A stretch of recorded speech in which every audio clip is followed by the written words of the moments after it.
Welcome back to my channel, DebtFree CF. I'm here to share my April monthly budget plan, and then I will go through a check-in a little bit early. And part of that is because of some of the changes going on with my budget. If you've watched the last 2 months recent videos, then you'll know I'm going through a job change. I have now been at the new job for a month, and I've finally received a couple of the paychecks because they were a little bit delayed to set up the direct deposit and so forth. Your first paycheck comes at the same time as your second paycheck. And I happened to start in the middle of a pay period, which is 2 weeks, so I had to wait a total of 3 weeks to get the 2 checks. I've got a couple of things already set up and filled in, so we'll go ahead and go through it. All right, at the beginning of the month, I had a paycheck already from the 2 weeks of the end of March and then the 1 week from the middle of March that had come through. And then the first week of April, I got another check that was the last week of March and the first week of April.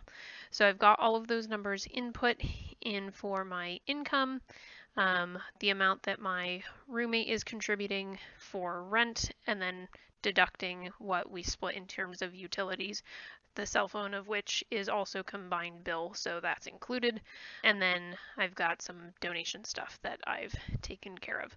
So far in the month, because I get lunch provided by my job, I anticipate having a lower budget for groceries. Used to be $300 a month. I'm now estimating we might use $250 a month. I'm hoping it'll actually be closer to $200, and so far that might actually be the case.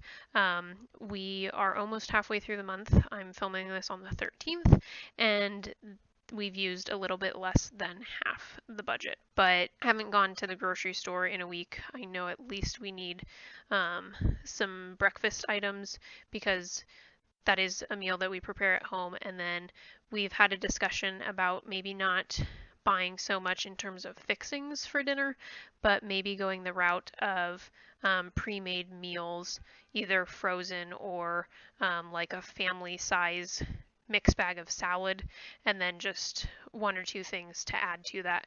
We both also really like hummus. It's cheap to prepare. It's a lot of good fiber. We dip vegetables in it for the most part, sometimes crackers, so it ends up being a pretty hearty, healthy meal, and it's low cost. So I'm probably going to run to the store later.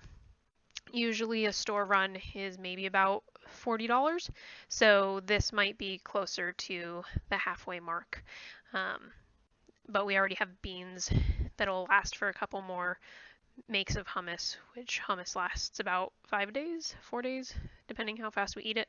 So just looking at new ways to change things up, but also keep the budget low, especially because there's not extra meals to eat the leftovers because lunch is always provided, which is just a really great perk. So I'm hoping that that will help with just like a huge stride forward in savings. I anticipate 2 trips that'll be somewhat lengthy, so I do think I'll need to fill up at least 1 vehicle with gas.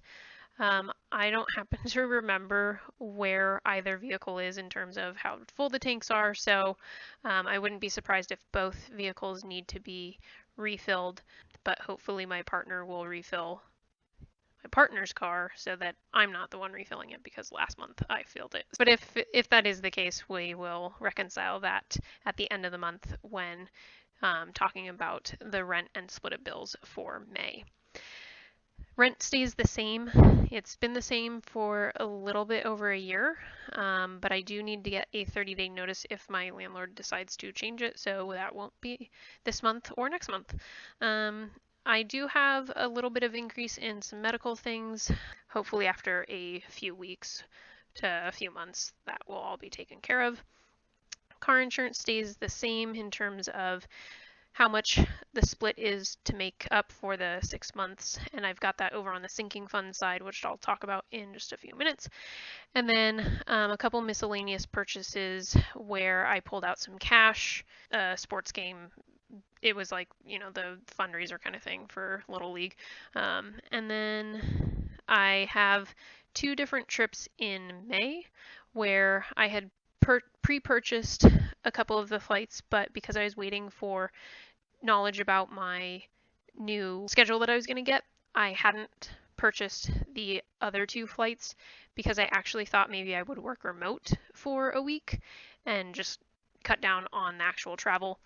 The job's not too keen on me trying to work remote so early, so I had to purchase flights to come back in the middle of the week and then fly back. Fortunately, it's a short distance, so the flights were pretty cheap. And then I did send in at the very beginning of the month, when I got the 2 paychecks from March that delivered at the very end of the month, I sent in $2,000 to my retirement, to my Roth IRA for 2018, which I'm trying to max out at $5,500 as soon as possible. And I had earmarked that my roughly $1,400 to $1,600 tax return was going to be used specifically for retirement, but because I was waiting on checks, I was living off of that a little bit. So this is me now essentially like repaying myself into my retirement fund rather than having sent the money at that exact time earlier. And of course, adding a little bit, a couple hundred for the month of March. Probably my goal will be to live off of 1 check for the next 2 to 3 months and send probably 60 to 80% of the second check until I hit that 5,500 maxed out. So I believe I should be able to max it out by June or July. All right, over on the right hand side, you may notice that this is a little bit different than, say, in February. In March, I mentioned that I was getting rid of the green box that I used to have, planning for my emergency fund, and that's because my emergency fund is pretty steady. Like, I didn't even really dip into it more than maybe a couple $100s for the month that I was transitioning jobs.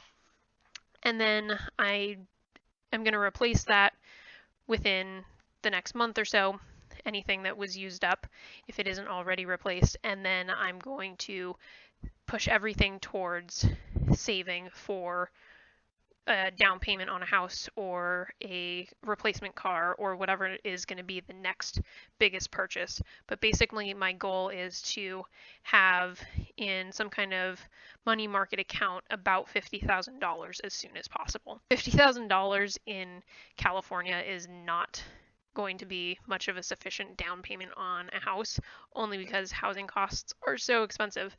And of course, I'm also probably not going to be doing the down payment by myself. If my partner and I become a permanent thing, then we would probably both be contributing to that.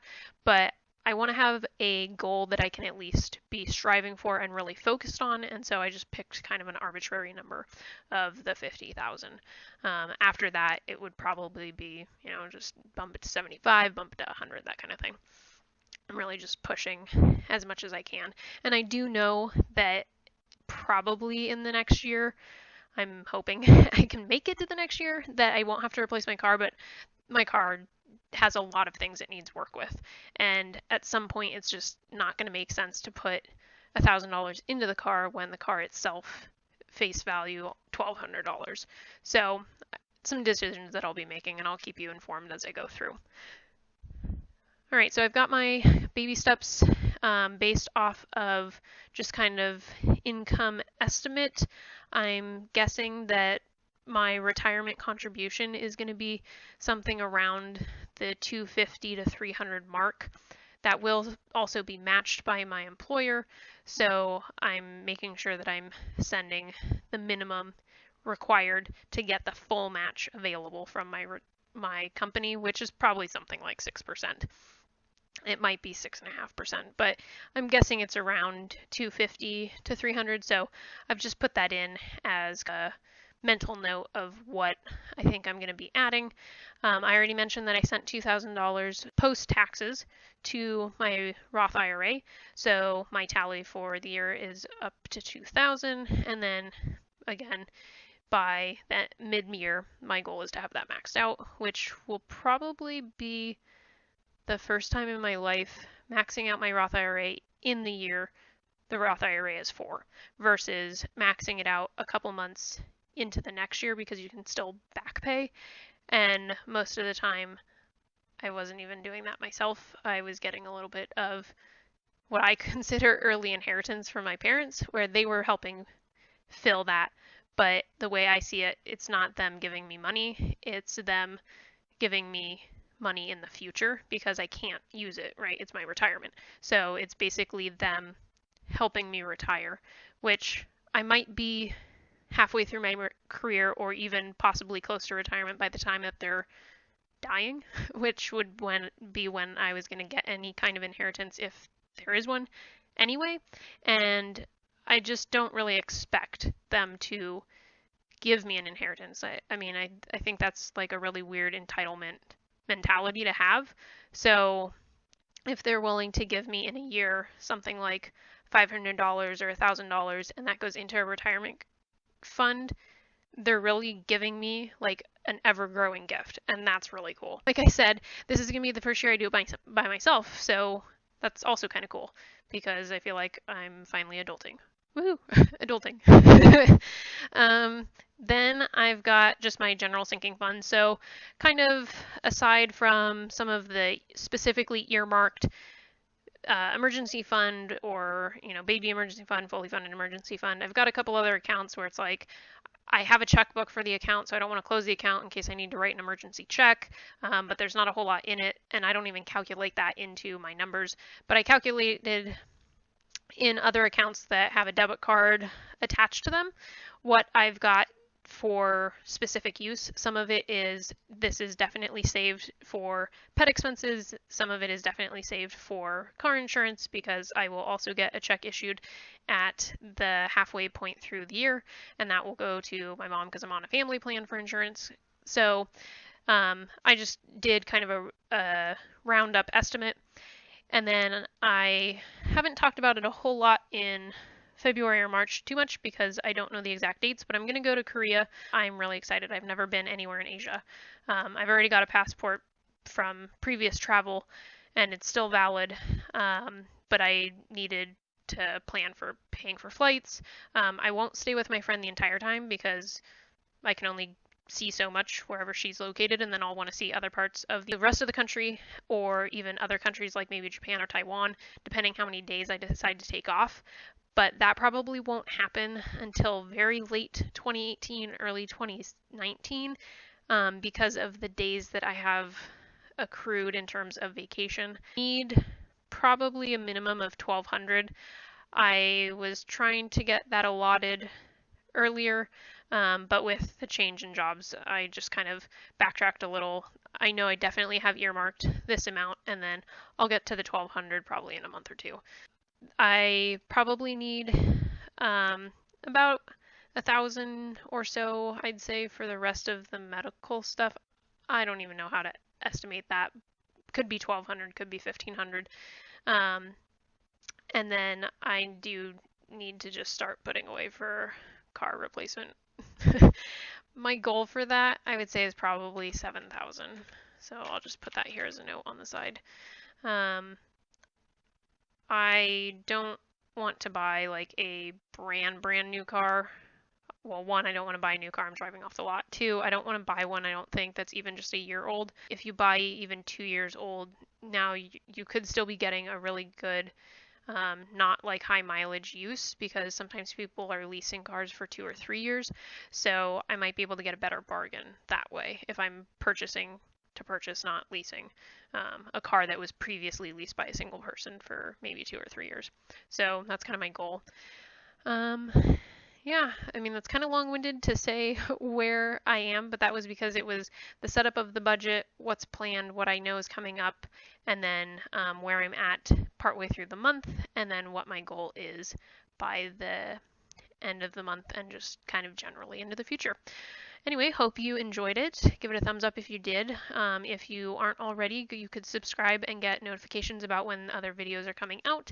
And I do plan to do a end of the month check-in as well as a monthly plan every month going forward.